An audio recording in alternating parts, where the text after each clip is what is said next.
This is a great story, and if you're a social media fanatic, you probably came across this on Twitter over the weekend. McDonald's is assuring Burger King that it had nothing to do with yesterday's cyber attack. Somebody hacked Burger King's Twitter account, posting obscene messages and changing its profile picture to McDonald's Golden Arches. Joining us on the telephone is Michael Legary. Michael is Chief Strategy Officer with Securus here in Winnipeg. Is this sort of thing commonplace? I mean, you have to expect in this digital age that people are going to try. Absolutely. It's something it's been going on for the last couple of years, but really now that, especially in the social media realm, corporations' accounts are so public and so used, they become very ripe and very easy targets for folks that want to poke fun at the company or make political statements or activist statements. So absolutely, it's something that's going to be growing a lot more in the years to come. And I can understand the fact that it's commonplace, but shed some light and put this into perspective. I'm not a techie by any stretch of the imagination, but just how easy is it for somebody to do something like this?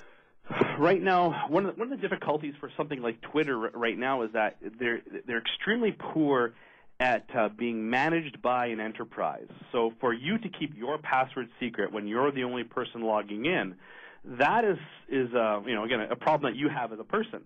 When a corporation is trying to manage a social media identity, there could be 10 or even 100 different people who have access to the account that need to essentially share passwords or share account access, which can allow a breach to happen very easily. In this case, it was quite as easy as someone had guessed the right password for reset information and got access into the account.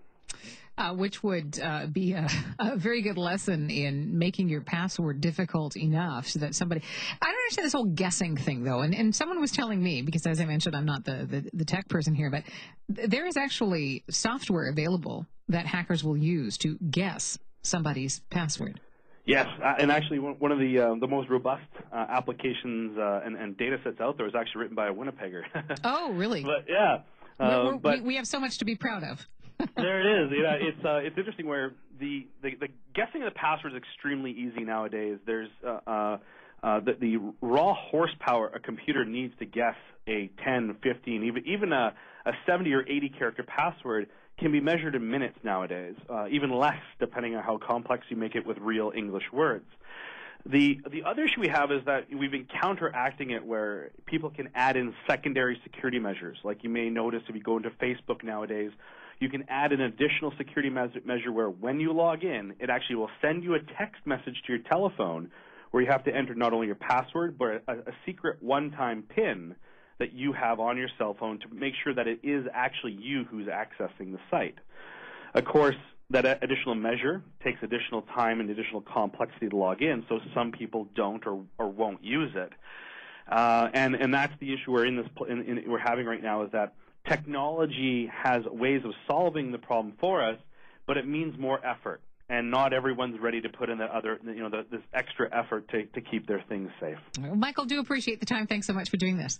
Absolutely. Michael Legary with us, Chief Strategy Officer with Securus here in Winnipeg. CJOB News Time is 4:30.